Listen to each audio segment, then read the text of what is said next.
Treat. I'm the head of security here at Willy D's. I've been here for 15 years, and when I am not here, I'm the announcer at Bonsai BMX, the best little track in the state of Arkansas. Total history, I've been bouncing for over almost 25 years this November. I've been at Willy D's for 15 years. I actually started working here in November as a favor to the head of security for one weekend, and they just wouldn't let me go.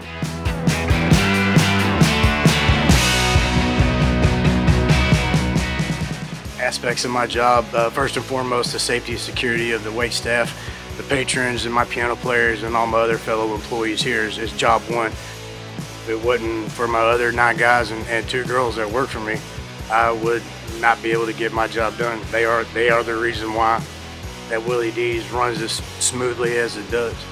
My bouncers all the way to management. There's nothing I wouldn't do for any single one of them. When you start your job here and you've proven yourself, your family.